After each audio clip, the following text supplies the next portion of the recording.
l'émission.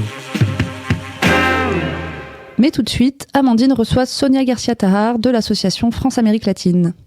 Sonia Garcia-Tahar, vous êtes secrétaire de l'association France-Amérique latine Vaucluse. On est en lien avec vous par Internet. Merci d'avoir accepté notre invitation et bonsoir. Bonsoir, merci beaucoup de nous recevoir. Tout d'abord, France-Amérique latine, qu'est-ce que c'est ? Alors, France-Amérique latine Vaucluse, en fait, c'est un comité local. C'est un des plus jeunes comités locaux de l'association France-Amérique latine. Donc, nous, on a fêté nos 11 ans il y a peu. Et France-Amérique latine, l'association nationale, c'est une association qui a fêté ses 50 ans en 2021. Ce qui signifie qu'elle est née en fait en 71, donc c'est une date qui a à retenir parce que c'est en fait le moment où Allende est arrivé au Chili. Donc ça représentait pour l'époque la première arrivée d'un président donc progressiste, démocratiquement élu, donc de manière pacifique, dans un pays d'Amérique latine. Et c'était un moment où finalement en France, des gens se sont tournés, ont tourné un peu leur regard vers l'Amérique latine, en voyant donc ce gouvernement progressiste. Et puis finalement, en 73, il y a eu la dictature Pinochet et cette association France-Amérique latine a commencé à militer pour les droits humains, les réfugiés politiques, les prisonniers politiques. Donc c'est une association qui aujourd'hui est très militante pour donc revendiquer la protection des droits humains et soutenir les luttes des peuples. En plus, évidemment, d'un volet culturel. Il y a un volet culturel également très important dans l'association France-Amérique latine. Donc, le comité local, dont je suis secrétaire, reflète en partie les grandes directives et les grandes caractéristiques de l'association nationale. Demain, samedi 4 février, vous organisez une journée de soutien au peuple péruvien. En quoi cette journée va consister ? Alors, c'est une journée qui nous tient à cœur, qu'on organise en partenariat avec le Fenouil à Vapeur. Alors, le Fenouil à Vapeur, c'est donc une association qui nous est chère parmi nos partenaires parce qu'elle partage avec nous aussi un aspect militant autour notamment de la notion de cantine et de cantine solidaire.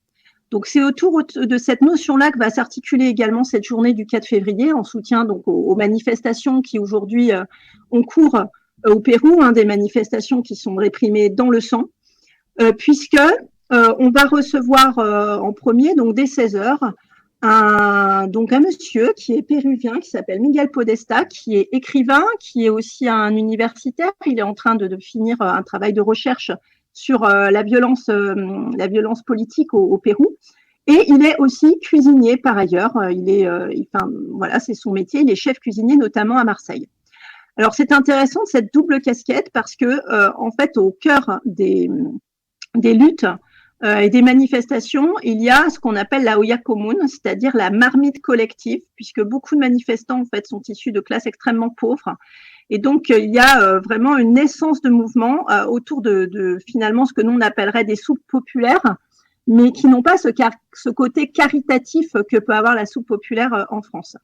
Donc, autour de ces olla común, il y a vraiment cette participation de la population qui vient se ressourcer, qui vient manger, qui vient se rencontrer, qui vient se répartir aussi des choses. On vient débattre.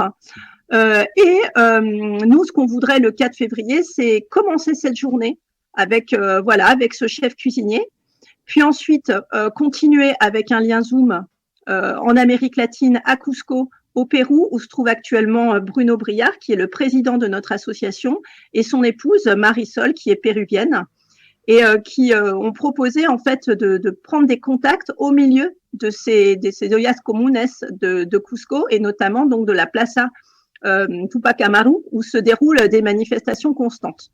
Donc ils vont intervenir en liaison Zoom avec notamment donc une personne qui est très impliquée dans ces cantines solidaires, dans ces soupes populaires, et qui va intervenir avec lui pour nous expliquer un petit peu où en est le mouvement, ce que ces gens revendiquent. Ils vont pouvoir répondre aussi aux questions des personnes qui vont venir au Fenouil à Vapeur assister à cette journée du 4 février.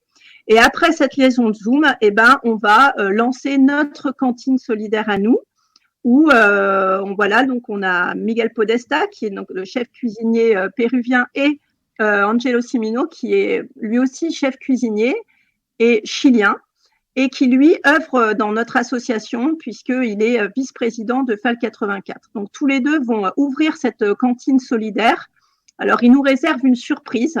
On leur a demandé d'imaginer, en fait, quel secret culinaire pouvait recéler les marmites des ollas comunes de cette place Tupac Amaru où se retrouvent les manifestants. Donc, essayer de nous faire sentir un peu les soupes à saveur andine, à saveur péruvienne, qu'on peut déguster sur ces places au milieu des manifestants.